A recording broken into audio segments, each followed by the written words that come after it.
Welcome back to the 71st online episode of Peacetime, hosted every Sunday morning by Peace Point with myself, Phra Nicholas Thanissaro, live streaming from what I expect to be, fingers crossed, the last time from our meditation center in London before returning to the States. Last time you saw me, we looked at blessing number 29 on the site of a true monastic. With the Dhamma talk today, we'll continue in our series on enlightened living to the fourth and final blessing of the Instilling Oneself with Higher Virtues subsection, that is, number 30, on regular discussion of the Dharma. So today's session will run to about an hour and 10 minutes, starting with a 20-minute talk to define and explain the objectives of a Dharma discussion, then 30 minutes of meditation, and 20 minutes on the practicalities of organizing an effective Dharma discussion.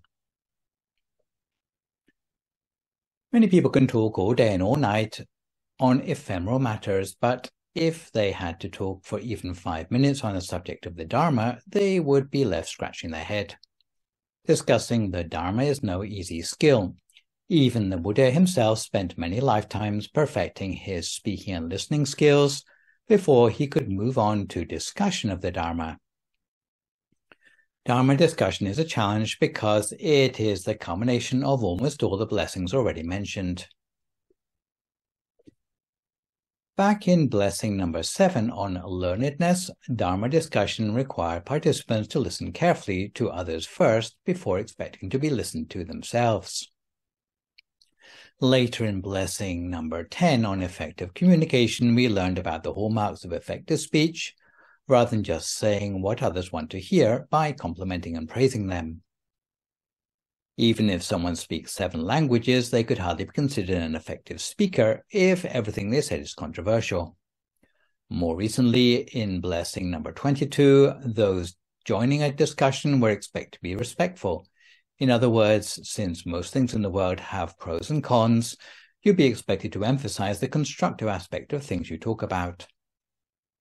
Following on in blessing number 23, we learned that those in a discussion need to be humble, not looking down on others or their opinions. Later in blessing number 26, it was advocated that, having listened to many Dharma talks, our understanding would come from reflecting on what we've learned and otherwise interrogating these teachings. Of course, it is an acquired taste to want to listen to the Dharma rather than gawk at a comedy show, because firstly, it is hard to concentrate on something abstract like the Dharma when we are used to focusing on more concrete matters. A second challenge is that it's hard to be receptive to the Dharma. Supposing the monk talks about precepts, we run the risk of realizing that we haven't managed to keep our own precepts very well. Therefore, to be reminded of our bad habits is always unwelcome. It's hard to want to listen to someone talk about your shortcomings. It's like touching on an open wound. This is why people like sitting right at the back of the lecture hall whenever listening to Dharma teachings, in case the teaching monk puts them on the spot. Furthermore, in blessing number 27, we learned that those in a discussion need to be patient. The sort of patience needed is a patience in the face of interpersonal conflict, when differences of opinion arise. Most recently, in blessing 28, we learned that those in a discussion must be open to criticism. You will know about this as soon as the topic of Dharma discussion gets personal. We may find during a discussion that others will test our patience first to see how much criticism we are able to accept. If someone is due some heavy criticism, a fellow participant in the discussion might start by doling out minor criticisms first, such as, when you're listening to sermons, you shouldn't fidget because it shows lack of respect towards the Dharma, and gradually get heavier. For example, when you're listening to sermons, you shouldn't daydream because it shows lack of respect towards the Dharma. This is why you can see that discussing the Dharma is no easy matter. If it were easy, we would already have come across it much earlier in the series of blessings. However, this subject has been placed at the 30th step in the path of Buddhist practice for the reason that it may be disastrous to organize a Dhamma discussion if you don't know what you're doing. Dhamma discussion is much more demanding than just listening to the Dhamma talk, because discussion means that it's interactive. Similarly, it's easier just to talk and have people listen to you than it is to respond to what others are saying. The objectives of this blessing are firstly to discuss the Dharma in a way that brings benefit to oneself and others. In the words of the Buddha, a large merit awaits if Dhamma discussion is practiced correctly, because at Dhammapada verse 354 he said, Sabbadanang Dhammadanang Jinati, which translates as, the gift of Dharma excels all other gifts. The second objective of discussing the Dharma is to discuss it in a way that does not detract from the value of the Dharma.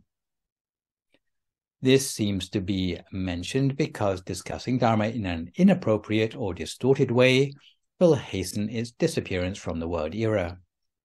This is why the Buddha taught in the Anguttara Nikaya's Anapati Sutta, and I paraphrase, that monks who claim there is no harm in breaking this or that monastic rule, or who fabricate new monastic rules, bring harm and unhappiness to the many folk, suffering to humans and angels alike, and in so doing, earn grave demerit, causing a premature end to the Dhamma. He went on to explain in the Bala and Samajita Suttas, again of the Anguttara Nikaya, that, and again I paraphrase, distortion of the Dharma includes faking what the Buddha said or claiming the suttas contain things they don't, which reiterates what was mentioned in Blessing 3 about the inadvertent harm of making jokes about the Dharma. The third objective of discussing the Dharma is to acquire wisdom, because Dhamma discussions are intended as a way to cultivate wisdom. The Buddha praised wisdom above all other things, regarding it as beyond price, because in the Jara Sutta, he taught Panya Naranang Ratanang, or wisdom is the wish-fulfilling gem of the people.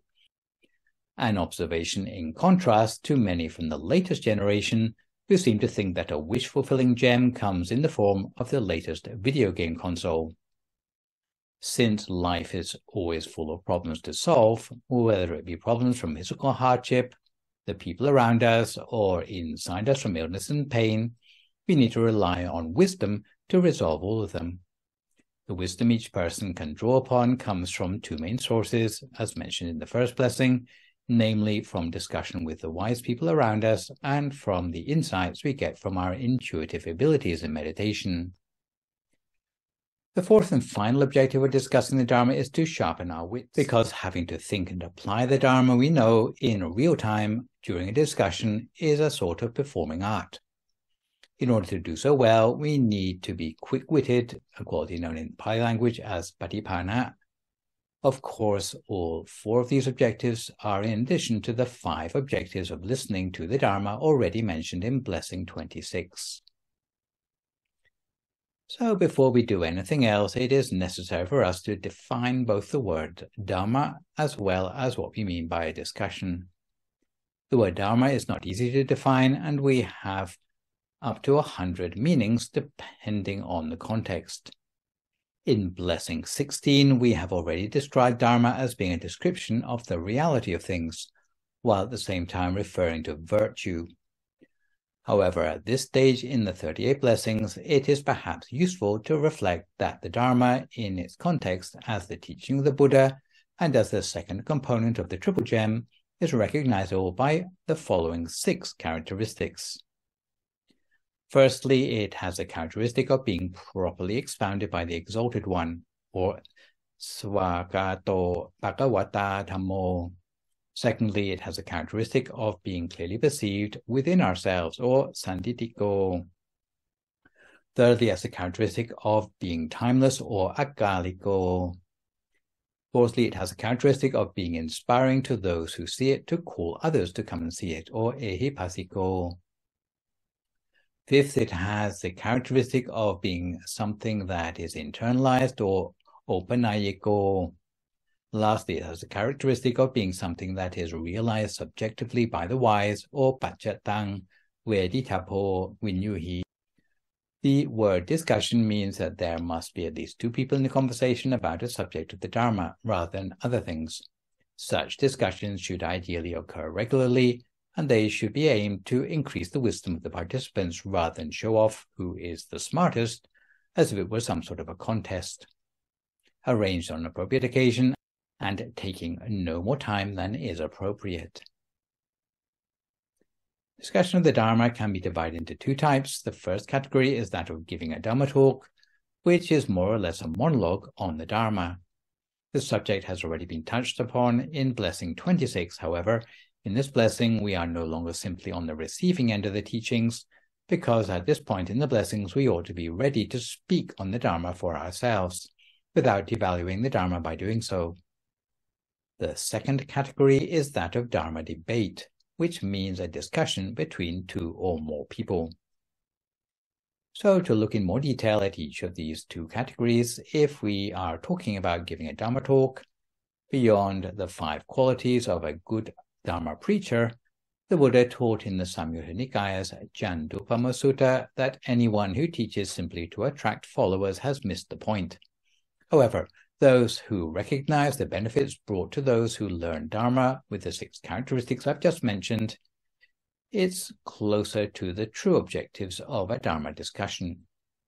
In addition to these basic skills, according to the Anguttara Nikaya's Gesi Sutta, different approaches are required for training different types of people in the Dharma. And at this point, you might think of the parable of the 4 sorts of lotus flower above the water, at the water surface, below the water surface, and beneath the mud. The disciples who are lotus flowers above the water need to be taught gently by elaborating the meaning of good behavior and the wholesome fruits of such good behavior. Those below the water surface need to be taught sternly by elaborating the meaning of evil, yes, for once I am not using the euphemism for this term, and the harm returning to the perpetrator of such evil behavior. Those who are on the water surface need to be taught by a combination of these two means. And those who are below the mud, who cannot be helped in any of the previous 3 ways, will need to be put on a back burner until such time that they can gain benefit from regular teaching. Turning to the category of Dharma debate, although giving a one-way talk on the Dharma is challenging enough, debating on the Dharma is more challenging still, because one must have the ability to think on one's feet. It's not only a question of accuracy in explaining the Dharma, but also of gauging the needs of the listener. Sometimes the listener's needs can be apparent from their appearance or expressions as they are listening. More commonly, it's apparent from the nature of the questions they ask. In this respect, though, not all questions can be taken at face value. To give an example, if I travel on public transportation, it is common for people to come up to me and ask something like, how about rebirth? It is very obvious that they've gone to great trouble to think up a deep question suitably profound for the occasion of having tracked down a real-life monk. In fact, for the most part, it's likely they don't even know what they're talking about. So, the job that falls to me is to size up that person and consider what do they really want to know here. Generally, I'd start off by directing them to something a little more basic. I might say, well, rebirth, it's a really quite an advanced concept, and if you want to get a satisfactory answer to things like that, then you have to find it out for yourself. And the most important way you can find out for yourself is to start with some sort of personal meditation practice. In that way, I would gradually move the conversation towards the question that perhaps the person really wants to know. Oftentimes people see you as a monk and they ask, why are you dressed in orange? Really, they're not interested in the color. It's not like they're going to dress up in orange too. They're probably interested to know what the point is of choosing to be a monk, and they don't know how to ask an appropriate question about that. So asking about the color orange is a good start, but it may not really be what they're interested to know about. So the first rule of Dhamma discussion is that not all questions are to be taken at face value. For a Dhamma discussion, it's necessary to read between the lines. Amongst 5 types of questions that are not worth answering directly are when you can tell a question comes firstly from those who are not really interested in your answers. Secondly, when there are those who ask a question when they already know the answer, but they're just trying to test your knowledge. Thirdly, there are those who ask a question because they are teasing you. More seriously, in a 4th category, there are questions that come from those who like to talk about meditation attainments but never practice meditation for themselves, the spiritual equivalent to looking up the answers at the back of the book. Lastly, there are rhetorical questions that are statements rather than questions. By contrast, the sort of questions that deserve to be taken seriously and possibly at face value, and which at least deserve a proper answer, are questions that show a serious interest, questions from a practitioner about things they have not yet seen for themselves, questions from a practitioner to verify things they have already experienced in spiritual practice, or questions to alleviate doubt. In short, contributing to a Dhamma discussion needs a multifaceted strategy in answering questions. It turns out that in the Anguttara Nikaya's Banha Sutta, the Buddha enumerated 4 different strategies for answering a question. Firstly, it's possible to answer a question directly, which would be suitable for questions that have been well thought out in advance. The second way to answer a question is by giving what's known as a divided response. In other words, where your answer requires that you make a distinction clear. If someone is mixed up in their practice because they are confusing steps which should be made separate, or practicing things in the wrong order, then your answer must start by making a clear distinction between the component parts of an issue. Sometimes you need to limit the scope of what you're answering. Sometimes you need to make sure that both you and the listener understand the same thing by the terms you're using in the dialogue. For example, when you're talking about evil, but they are talking about sin. A lot of misunderstandings, for example, happen when the word merit is used unexplained. A third possibility for answering a question is to pose your own question in response. Sometimes people ask questions not because they're interested in the answer, but they are interested in whether you can answer. In such cases, maybe you should ask such people why they are asking such a question. In some cases, you need to ask them whether they would like to know or whether they would like to experience it for themselves without actually answering. Often you need to ask a question in return if their question is not clear to you. For example, have I understood correctly that such and such is what you're asking? Only when you get confirmation would you go on to answer the question. A final possibility for answering questions is to keep your silence, or maybe just avoid answering. This is otherwise known as noble silence, or in modern-day parlance, no comment. It is applicable when giving any answer, irrespective, will only serve to muddy the waters further. An example of this is when people ask about the specific inner experiences gained as a result of meditation, but they have never practiced for themselves.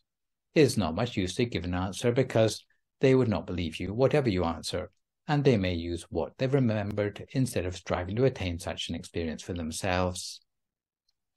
So just before we come to time for our meditation, we have time for a quick story, which illustrates the point for Dhamma monologues, that it is neither the breadth of your repertoire nor your academic prowess that counts as much as having personally mastered the virtues that you are speaking about. There was once the son of a wealthy Brahmin of Savatthi who entered the Buddhist order. He dwelled in the forest, fulfilling his novitiate, and came to the Buddha to request a subject for meditation. Seeing that Sariputta was otherwise occupied, the Buddha gave the novice a short teaching himself, starting with the words adicetaso, to the effect that there is no sorrow for the monk of transcendental thoughts. The novice learned this verse by heart and returned to the forest to reflect on it. Although he didn't know any of the other verses of Dharma, he understood this one thoroughly and eventually became an arahant by contemplation of it. Later, he came to be known as one exclamation or ekudaniya, because he would exhort others to listen to the Dharma and he would recite this single verse that he knew. He chose to reside in a remote location, but he was not lonely because each time he had finished his recitation, the guardian spirits or devas in the forest rejoiced in his merit resoundingly. On one occasion, 2 learned monks who were well versed in the Tipitaka, the equivalent of modern-day academics, each accompanied by a group of 500 monks, visited this particular monk at his dwelling place in the forest. Ekudana invited the 2 monks to preach the Dharma. They inquired if there were many who wished to listen to the Dharma in such a remote area. Ekudana told them that even the guardian spirits of the forest would rejoice at the end of every discourse they hear. Thus reassured, the two learned monks took turns to preach the Dharma, but when their discourses ended, there was complete silence from the guardian spirits of the forest. The learned monks were puzzled, and they doubted the words of Ekudana, but he insisted that the guardian spirits always rejoiced at the end of every discourse. The two learned monks then requested him to do the preaching.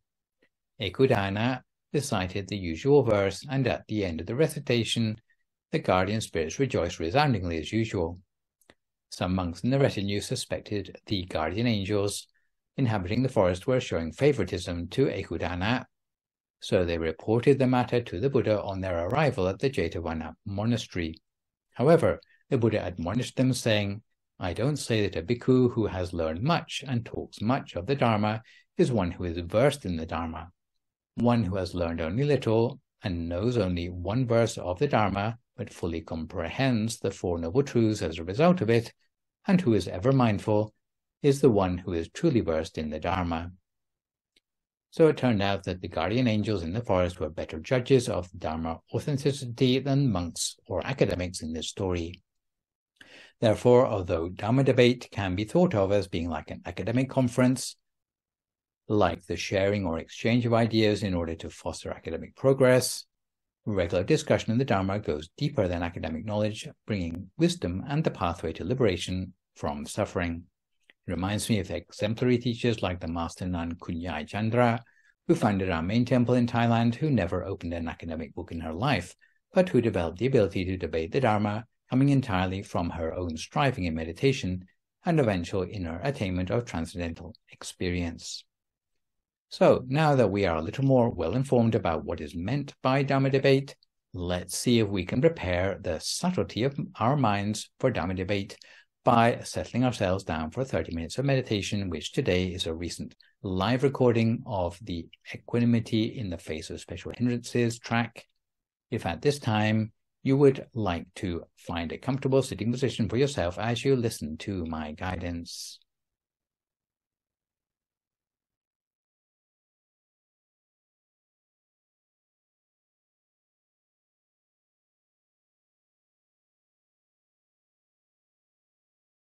So if you'd like to settle yourself down into a comfortable posture for your meditation practice. For those of you sitting on a meditation mat, then sit cross-legged with your right leg over your left leg. And if you're sitting on a chair, then sit with your back fairly straight. And either way, your hand should be resting palm upwards in your lap. The index finger of your right hand touching against the thumb of your left hand. Try to make sure your body is in a fairly upright position without slouching forward nor leaning too far back, so that both your circulation and your breathing are relaxed and unimpeded. Because everything about the meditation ought to be relaxed. If you are unnatural in the way you're sitting, then it will be hard to sit comfortably for very long. And even if you are sitting in a lazy way, ultimately you'll end up with aches and pains. And close your eyes very gently. Close your eyes so that your eyelids are just touching very gently together. Making sure there's no pressure around your eyes. Closing your eyes in just an ordinary way. And at this point you might like to make a mental scan down through the whole of your body to make sure each and every muscle is properly relaxed. Starting at the top of your head and scanning down through the whole of your body, relaxing each and every muscle as you go. So down through your face, relaxing all the muscles, your jaw, letting your shoulders drop, relaxing both arms, forearms, hands and fingers, relaxing the whole of your torso, chest, trunk and abdomen, the muscles of your back, both legs, all the way down to your feet and your toes. And if you still notice any places in your body where tension still seems to linger on, then do your best to relax it as far as possible. Having relaxed our body, we can turn our attention inward to relax our state of mind. And in this respect, we must let go of all things and not be attached to them. Not being attached to our physical body, not worrying about anything to do with our physical body. Our body is just like a location for the mind, a place to establish the mind, or a pathway towards peace of mind. In effect, our body is only transient. Sometimes it's like we have our body on loan. So ultimately our body is something that we don't need to obsess about. Really, the more important thing, especially for our sense of well-being and for our pathway towards spiritual knowledge, is to free our mind of thought. And really you can say that all the good things that we cultivate in our lives contribute towards freeing up our mind, unburdening the mind, allowing the mind to travel towards a better version of ourselves. If you're looking for a sense of meaning in life, then you could say that that's why we're really here, on this quest for wisdom in our lives. So we try not to be caught up with things which hold us back from this quest, obsessing about our appearances of others. So we allow the mind to let go of all of these things, unburdening, so that the mind can find its true focus. And at this point in our meditation, we might like to bring our mind back within the space of our body, possibly to a place down at the very center of our body, somewhere around our solar plexus, which is a particularly important place inside ourselves, because it is to do with how the mind becomes established from the point of conception onwards, right to the time when body and mind must separate after death. Again, it's from this point that the two go their separate ways. It's also the place where the mind wakes up in the morning, and the place where the mind can go to sleep at night. But apart from that, especially from meditation, it's a place where we can gain freedom for our mind, where we can break free from our physical constraints. This is particularly important for the mind setting out on a journey inward in search of wisdom or enlightenment. So meditation is mostly about establishing our mind at the center of the body as an anchor for the mind, where if the mind wanders it can return to this point at any time. As we gradually build up a familiarity with this point at the center of ourselves, until at a certain point the mind will be able to go through the center, along an inner traject of the mind that brings the mind to deeper dimensions of reality. Sometimes we find it easy to keep the mind in place, in which case we just let the mind settle at that point, almost using our own sense of intuition to keep the mind in place. But for those who are still unclear about exactly where the mind needs to be, then it may be better to start out with some sort of image in the mind as a sort of point of reference or an anchor to keep the mind in place.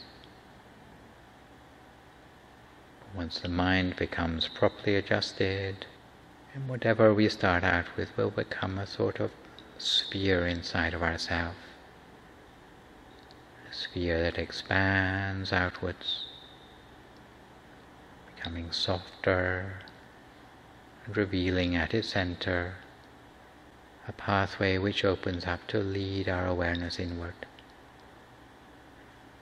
Something that is referred to as the shared spiritual path, a single pathway that leads towards peace of mind. If we find there are still thoughts cropping up in the mind, we do our best to ignore them, at least not to elaborate on them, allowing the mind to calm down into silence and quiet, until at a certain point the thoughts will disappear altogether, leading to a state known as a standstill of the mind. But if our mind is not yet at a standstill, then we have to pretend that the mind is already at the center of the body. It's almost like faking it until we make it, bringing the mind to the center to build up a sense of familiarity until it's ready to stay there all by itself. And even though our awareness might not be exactly at the center of the body, the fact that we allow our mind to be free of worry at this point, and continuously with a balance of lightness but also focus, before long the mind will find its own way to the center. And once the mind comes into balance, then it will find its way precisely to where it needs to be. In the beginning of our meditation there will not be a sense of brightness apparent. We may have a feeling that there's spaciousness inside us, almost as if our awareness had become light in weight and more at ease. Sometimes we may feel as if we could almost float, or as if there's a sense of spaciousness inside. Sometimes it's as if our breathing becomes more refined. Sometimes it's as if we are all alone in empty space. Often there's a sense of expansion which accompanies this state, as if our whole awareness seems to expand in one direction or another. If our awareness expands upwards, we may feel that our whole body is expanding, as if we were so tall we might reach the ceiling.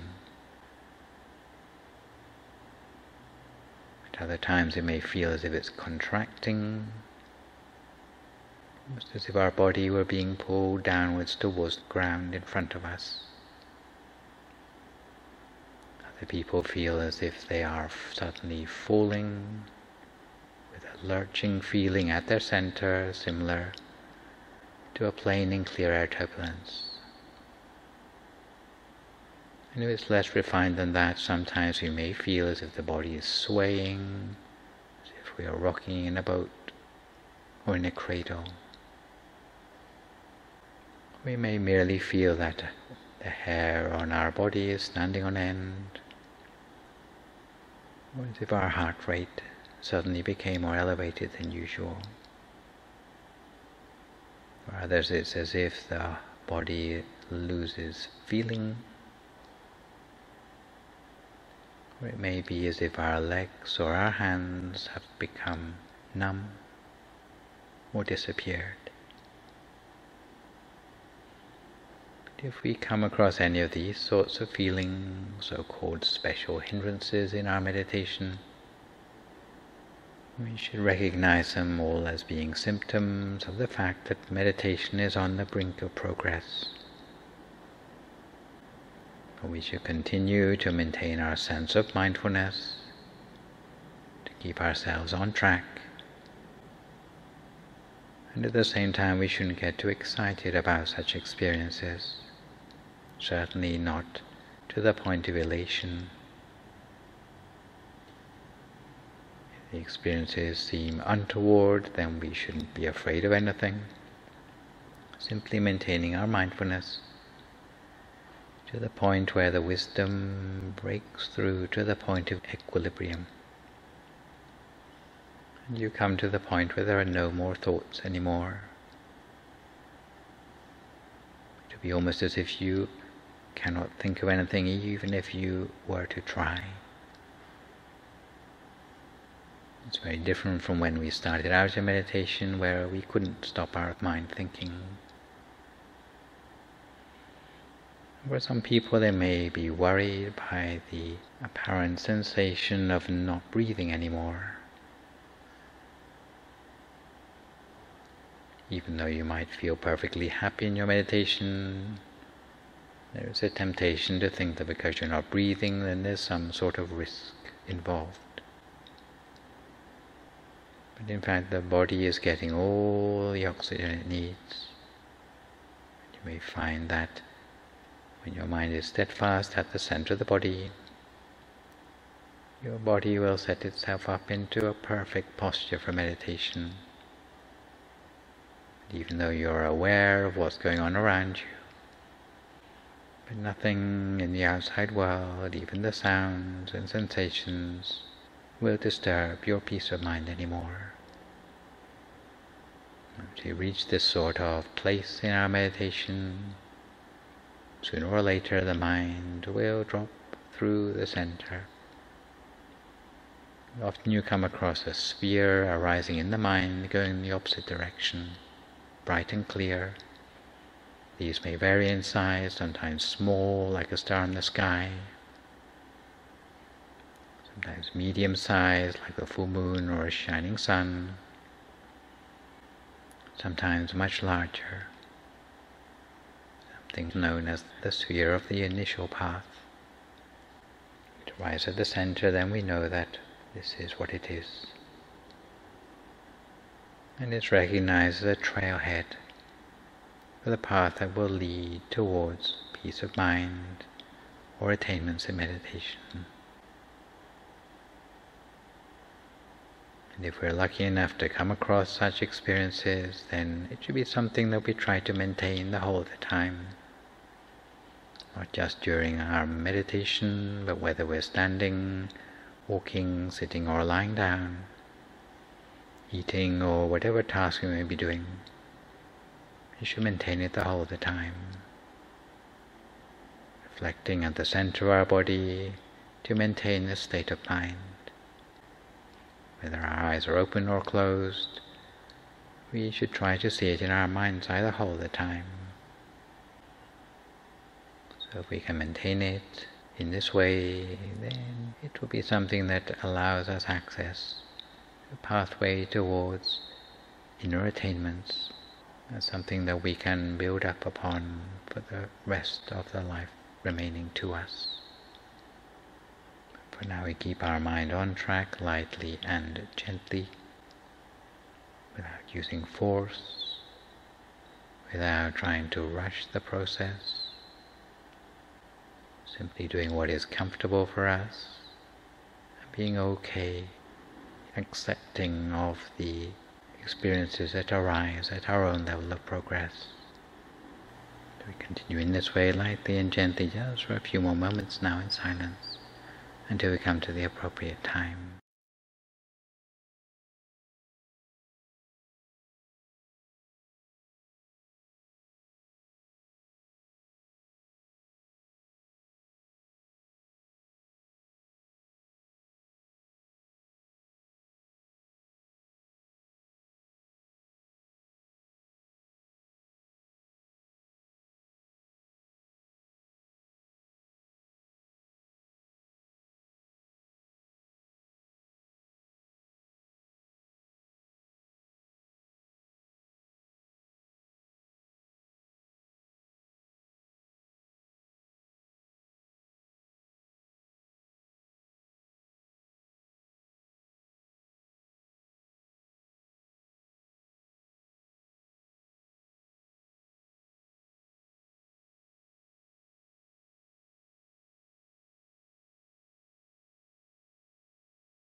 Find your mind wandering off onto other things. Each time you realize, simply bring your awareness back again to the center of your body as before.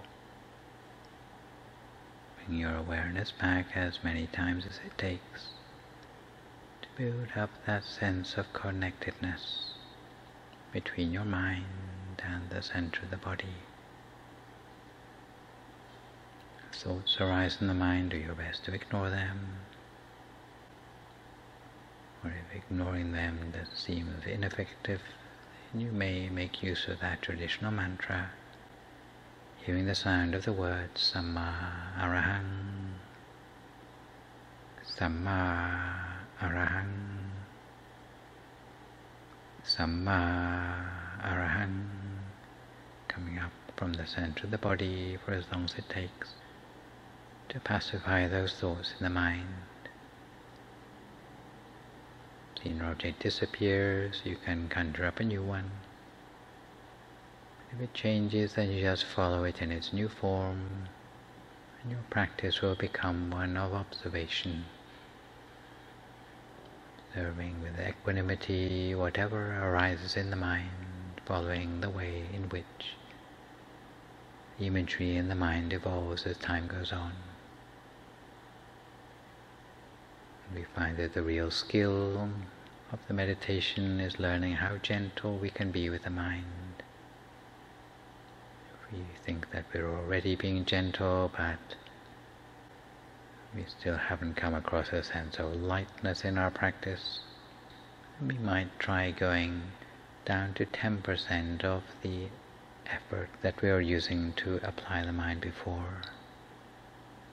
If you still haven't come across a sense of lightness in the mind, then go down to 10% of that again, until you're sure that you have really come across a feather-light touch in your meditation.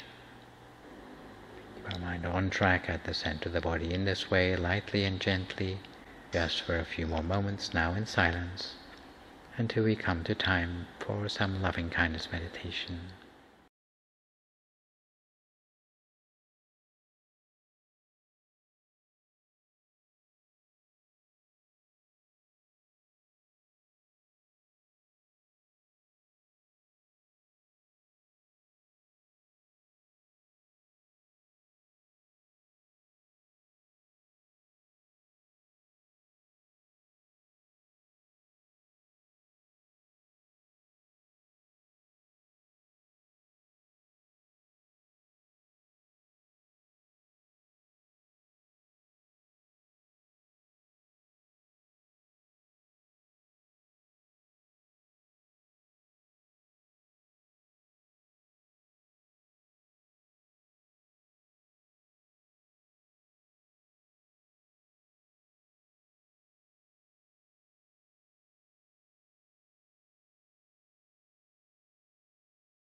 So we continue to maintain the mind gently at the center of the body the whole of the time,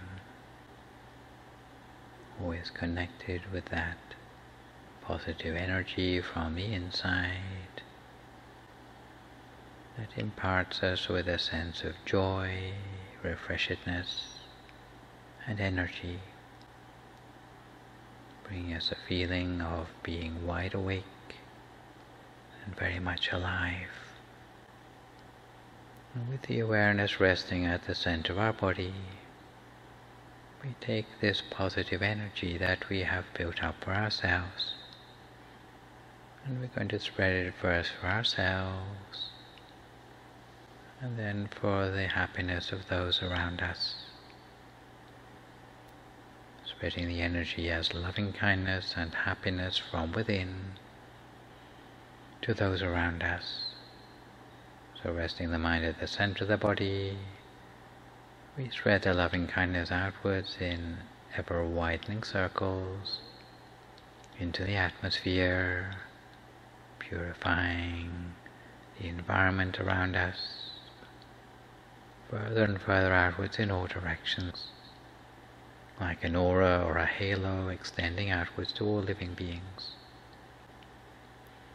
with the wish that all beings be well and happy, as we spread that loving kindness further and further outwards to all the people we know, those we don't know, those who are still strangers to us, to non-human beings, all sentient life, with the wish that all living beings live in peace and harmony, know only happiness and be free from suffering. Further outwards to cover the whole world, extend the wish that all the people in the world be well and happy, free from suffering, free from illness. Extending loving kindness outwards into the galaxy around us, filling the whole universe with loving kindness and happiness, originating from the center of our body. And at this time we might like to think of loved ones of ours who have already passed away, of our ancestors, or grandparents, wherever they are to be found, with the wish that they too be well and happy, with the wish that all have the opportunity to discover the same inner peace and happiness that we have built up for ourselves in meditation.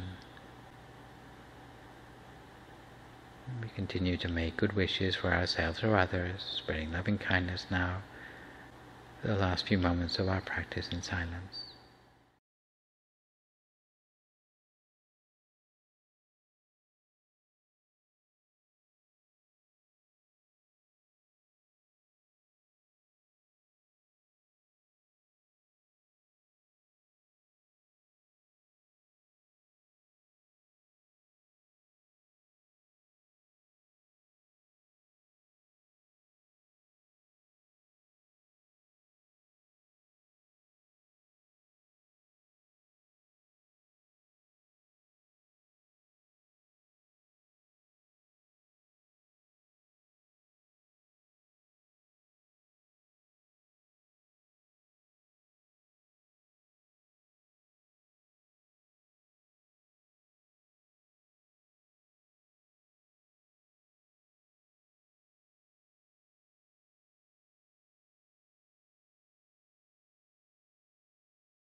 Sapa Buddhanupavena, Sapa Dhammanupavena, Sapa Sankhanupavena, Sattha Soti, Bhavantu Te. So if you'd like to come to the end of your meditation for today, you can gradually open your eyes again. If you feel at all uncomfortable, then slowly try changing to a more comfortable position before gradually finishing your practice. So to return gently to our subject matter for today, it's hard to get a good Dhamma discussion going if you don't follow clear guidelines. In other words, you need to be well prepared when you enter a Dhamma discussion. It's not like just having a chat, and as many as 12 issues have to be addressed before a successful Dhamma debate can take place. So to conduct a Dhamma discussion, the first thing you need to do if it's going to be fruitful is to keep the precepts in advance. If you are a householder, you should keep 5 precepts for at least 7 days beforehand, and if possible, 8 precepts would be even better. The precepts will make sure that we embody the Dharma about which we're going to talk. It's not the idea to discuss the Dharma when you're drunk or if any of the participants have been drinking. It's hard enough to make sense of everyday issues under the influence of alcohol, let alone esoteric ones. The slightest misunderstanding can cause a fight. So to discuss the Dharma, you need to be fully in command of your faculties, but alcohol interferes with this clarity. So if you can't even manage to keep the 5 precepts, don't kid yourself that you're going to be able to discuss the Dharma fruitfully. You'll end up arguing over misunderstandings such as whether eating is wicked because of the harm it brings to the bacteria that live in your gut. The second thing which you need to do if preparing for a fruitful Dhamma debate is to meditate in advance, by meditating regularly in the run-up to the discussion and meditating immediately beforehand. In this way, your mind will be sufficiently refined to understand the subtle nature of the subject under discussion. The third thing you need to do if preparing for a fruitful Dhamma debate is to dress politely and modestly to participate. The dress code would rule out clothes that are too garish, provocative, sheer, dirty, stained, or ripped. The fourth thing which you need to do if preparing for a fruitful Dhamma debate is to maintain good manners. Nothing you do should be potentially insulting to the others participating. The fifth thing you need to do if preparing for a fruitful Dhamma debate is to speak politely. You should speak calmly rather than with excessive volume. The main temple in Thailand, there used to be a training exercise similar to reverse Chinese whispers, where you scored points for saying something to a second person just loud enough for them to hear, but without a third person a little further away being able to hear you. Also, it's not the idea to boast about your attainments or how great your own lineage of meditation is. You should be honest about the limits of your knowledge and not pretend to be an expert in everything. The sixth thing you need to do if preparing for a fruitful Dhamma debate is to give unfamiliar teachings the benefit of the doubt. Even if you don't understand some of the Buddha's teachings when you first hear them, don't refuse them outright. Sometimes we don't instantly understand the meaning of teachings we learn because they are outside our experience or beyond the level of refinement of our mind. Supposing we hear the teaching, forge your own destiny with diligence, if at the time our main project in life is social welfare work, we might assume that the teaching must be wrong. How could it be better to help ourselves rather than to spend our time being altruistic to others? However, reflecting more deeply over time, we will realize that the benefits we bring to others will be of no use in the long term if we are not steadfast too as our first priority. So if you don't agree with the teaching, don't reject it, but express your doubt together with what you think might be a better alternative. Supposing you have already categorically refused the teaching and later someone points out that it is right using appropriate reasons, it will be hard for us to make a U-turn because we will be more afraid of embarrassment than of being wrong. The seventh thing you need to do in preparing for a fruitful Dhamma debate is to avoid provocative language, which means that our choice of words should always be that which fosters harmony. The eighth thing you need to do if preparing for a fruitful Dhamma debate is to avoid expressing anger when confronted by differences of opinion. Even classic proverbs can be contradictory. For example, make hay while the sun shines and more haste less speed. Both can be true in the appropriate context, but not at the same time. If two people have different notions in mind, then they will be sure to have differences of opinion. But we should not let these trivial differences lead to acting out of angry emotions. The ninth thing you need to do if preparing for a fruitful Dhamma debate is to avoid being motivated by thoughts of fame or one-upmanship. If scoring points of others is the reason you want Dhamma discussion, it would be better for you to stay at home. The 10th thing you need to do if preparing for a fruitful Dhamma debate is to remind yourself that Dhamma discussions are designed to bring forth wisdom. In other words, they are meant to further our knowledge by using the strengths of others to fill in the gaps in our own knowledge. Dhamma discussions are never supposed to be an excuse to show off how much we know. The 11th thing you need to do is to avoid letting the conversation drift off topic. If we start by talking about generosity and later find ourselves boasting about all the times we've been generous, then we have exceeded the limits of the Dhamma discussion. Similarly, if you find that you are gossiping about how stingy such and such another person is, then again that is no longer a Dhamma discussion. The final thing you need to do is to avoid letting the discussion go on for too long. Otherwise, everyone involved will be bored and the discussion will inevitably go off topic. A second area of concern, if planning to hold a Dhamma discussion, is to make sure you choose suitable participants. Choosing the wrong people to engage in a Dhamma discussion can be disastrous and cause a quarrel. The ideal sort of Dhamma discussion would take place if all the participants are noble friends towards each other. So, for the nature of the discussion to be mutually uplifting, you should invite those possessing the 7 characteristics of a good friend. So, Prospective candidates for a Dhamma discussion need firstly to be endearing, in other words, who enable others to feel at ease, ready to ask questions and seek advice. At the same time, they need to be respectable, which means they have the authority to get others to do the right thing rather than the easy thing. They also need to be cultured and emulable, which means that they cannot be a hypocrite, but instead exemplify the virtues that they are discussing. They need to be a wise counsel, which means that they have an accurate understanding of applying Dharma in every context, perhaps through knowing the appropriate time to give due praise or criticism. They need to be a patient listener, always open to others' advice, questions and criticism without being irritated by these. They need to have the ability to explain profound matters in a way which can be easily understood. And finally, they should never be the sort of person who speaks of things for no good reason, or who leads conversations to a useless or harmful end. These criteria apply to conversations where you have some choice over the participants. If the conversation is within the family, then you have to work with what you've got. Turning now to look at the sort of subjects that will make for an effective Dhamma discussion, according to the Buddha, there are 10 criteria known as Katawatu for selecting subjects amenable to a Dhamma discussion.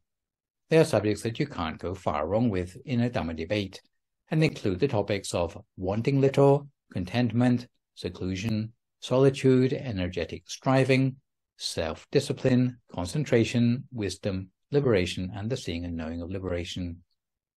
At the same time, the Buddha advocated avoiding unproductive talk of things like kings, robbers, ministers, armies, panic, battle, food, drinks, clothes, beds, flowers, garlands, perfumes, relatives, vehicles, villages, townships, cities, districts, women, champions, streets, gossip, ghost stories, superficial talk, fables about land and sea, prosperity, and decay.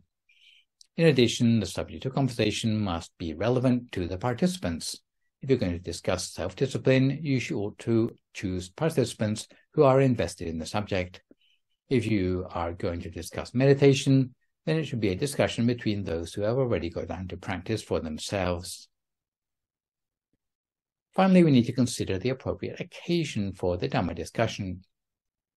Just like listening to Dhamma teachings, the practice of Dhamma discussion should be regular, perhaps weekly or monthly, or it might be on the occasion of a particular calendar event with an appropriately related topic. For example, a New Year, it might be appropriate to hold a discussion about New Year's resolutions.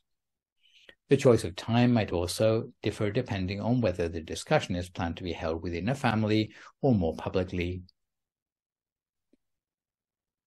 In the time of the Buddha, even though arahants had already freed themselves of all defilements, they would still hold discussions of the Dharma to sharpen their knowledge, so we cannot underestimate possible benefits to those who are less enlightened. In ancient India, discussion of the Dharma was like the national pastime of that time, with debate on spiritual and philosophical matters to be found in groups meeting informally on every street corner. In Thailand in the 1800s, any village where the mayor was interested in the Dharma would hold a public Dhamma discussion every full moon day.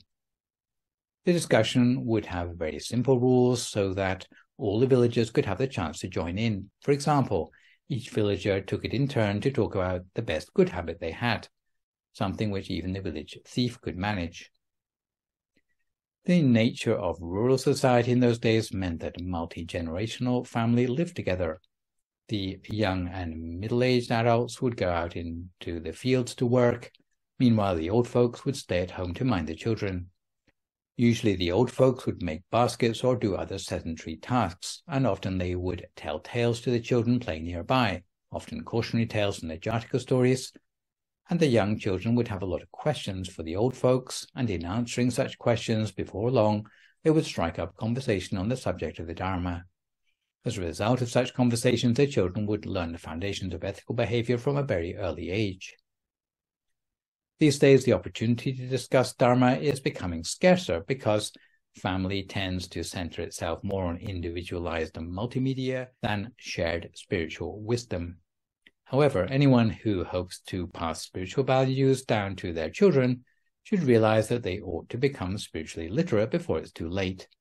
If a family cannot manage to come together for at least one communal meal per day and talk to each other while doing so, they'll lose the chance for their family to have a Dhamma discussion. Within a better organized family, topics of discussion around the dinner table might take the form of parents giving advice to their children or asking their opinions on certain aspects of their children's behavior. The parents might speak for 80% of the time, with the child contributing 20%. Otherwise, it will end up with the children teaching the parents instead. Another slightly more stylized version of the Dhamma debate is hosted between monks down to the present time in the Theravada tradition, where they give a sermon from two pulpits.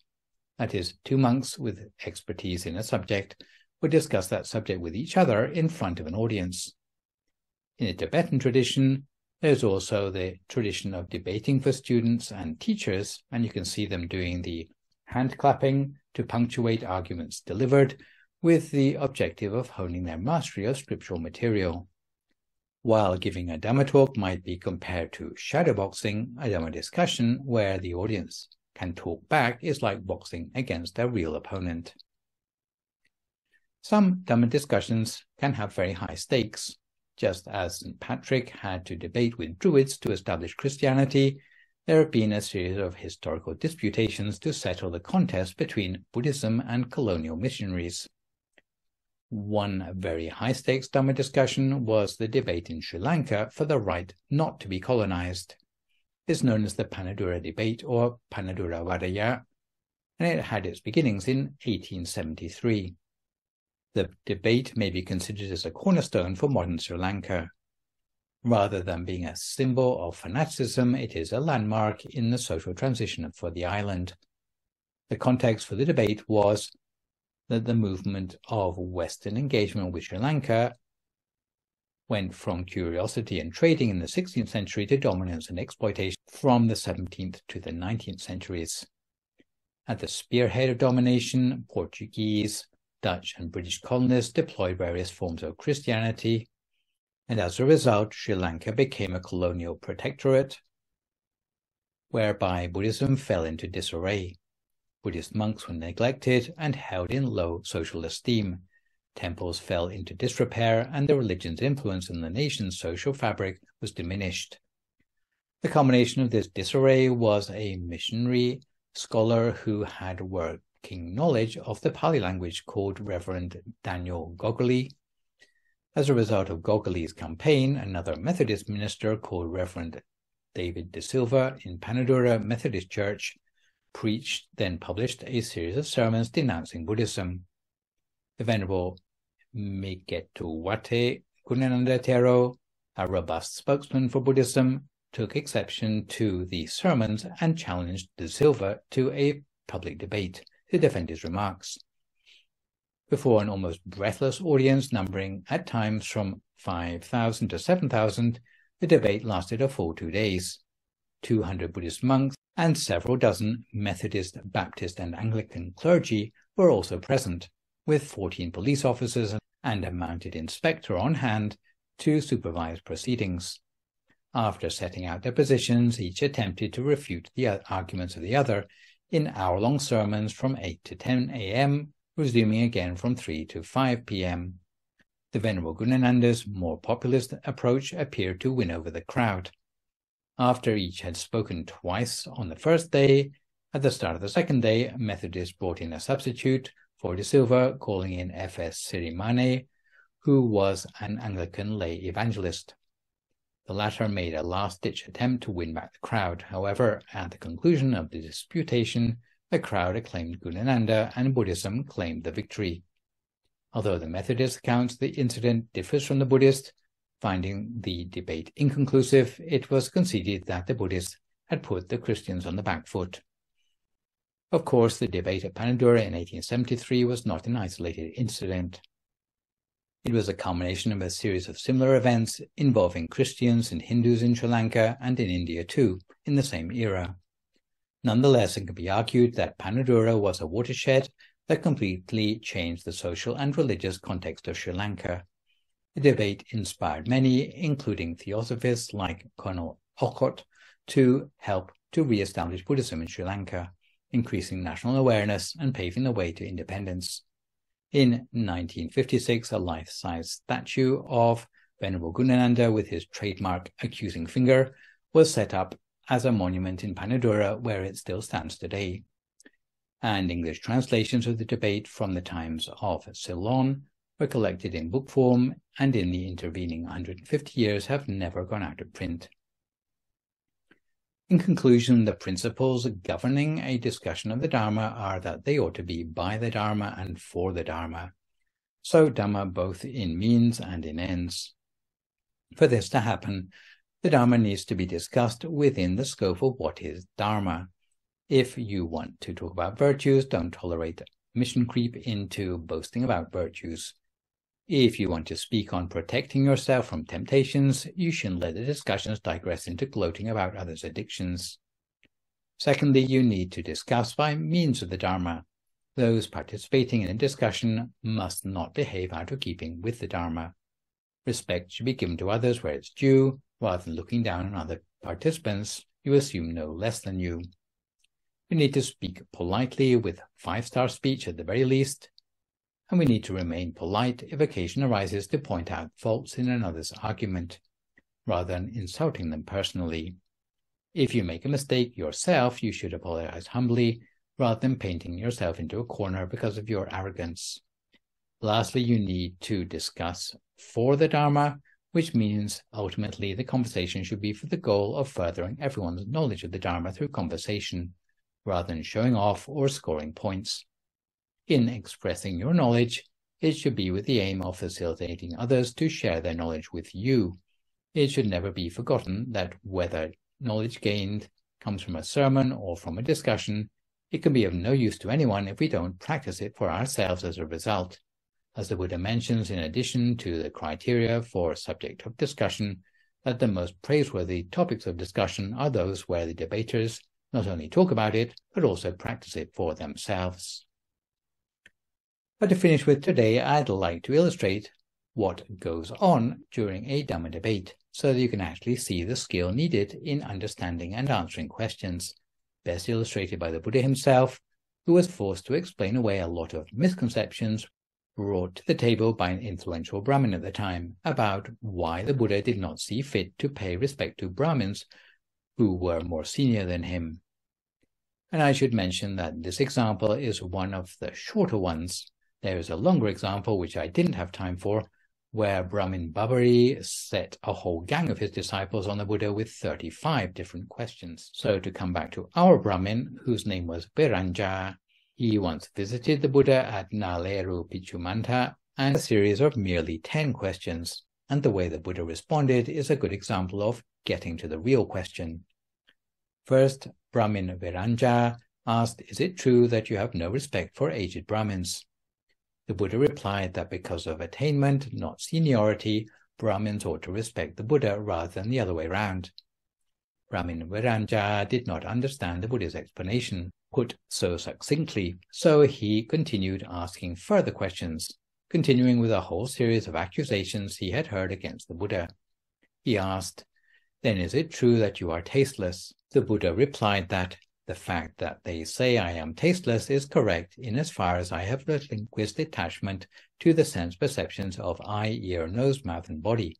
But surely that is not the question you really wanted to ask. Next, Brahmin Viranja asked, "Is it true that you are without wealth?" The Buddha replied that the fact that they say that I am without wealth is true in as far as I have relinquished attachment to wealth. But surely that is not the question that you really wanted to ask. Next, Brahmin Viranja asked, "Is it true that you are inactive?" The Buddha replied that the fact that they say I am inactive is true in as far as I exhort my disciples not to commit any evildoing of body, speech, or mind. But surely that is not the question you really want to ask. Next, Brahmin Viranja asked, "Is it true that you are a nihilist?" The Buddha replied that the fact that you say I am a nihilist is true in as far as I advocate the annihilation of greed, hatred, and delusion from the mind. But surely that is not the question that you really wanted to ask. Next, Brahmin Viranja asked, "Is it true that you are full of hatred?" The fact that they say that I'm full of hatred is true in as far as I advocate the hatred of evil choices of body, speech, and mind. But surely that is not the question you really wanted to ask. Next, Brahmin Viranja asked, is it true that you are a terminator? The Buddha replied that the fact that you say I'm a terminator is true in as far as I advocate the termination of greed, hatred, and delusion, and I teach the Dharma for the termination of all forms of evil and unwholesomeness. But surely that is not the question you really wanted to ask. Next, Brahmin Viranja asked, is it true that you are an incinerator?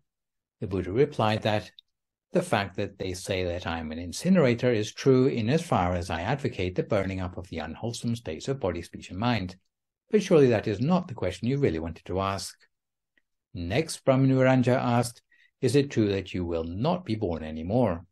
The Buddha replied that the fact that they say I will not be born anymore is true in as far as I will never again enter the womb or take future birth. Finally, Brahmin Viranja asked, then are you saying that you should be called the oldest because you emerged before all the others? The Buddha replied that in a clutch of hen's eggs, wouldn't it be true to call the first chicken to hatch the eldest of the clutch? I was the first to break through the shell of ignorance by attaining recollection of previous lifetimes of myself and others and reaching the end of defilements. Only after this explanation did Viranja realize the answer to his original question about why the Buddha thought he deserved the respect of other Brahmins, and appreciating the uniqueness of the Buddha in this world, he took refuge in the Triple Gem as a Buddhist layman for the rest of his life. So this session I have introduced to you blessing number 30 on regular discussion of the Dharma.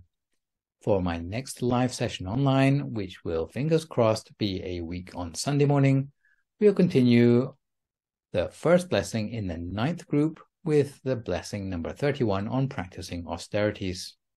For good measure, I'd like to remind viewers that you can email your questions about meditation or what you've heard in this lecture to the email address that you can see spelled out on the slide. And I'll do my best to answer these on my next session. In the meantime, try to avoid recklessness or complacency as we continue to deal with the knock-on health and economic effects of the pandemic. Maintain a positive mood, speak only positive words, forgive others, extend good wishes to others, and meditate daily. Hopefully, as a result of today's session, you will manage to get full benefit from any Dhamma discussions you organize or participate in. So for today, this is me, Phra Nicholas Thanissaro, signing off for now. So long, folks, and stay safe.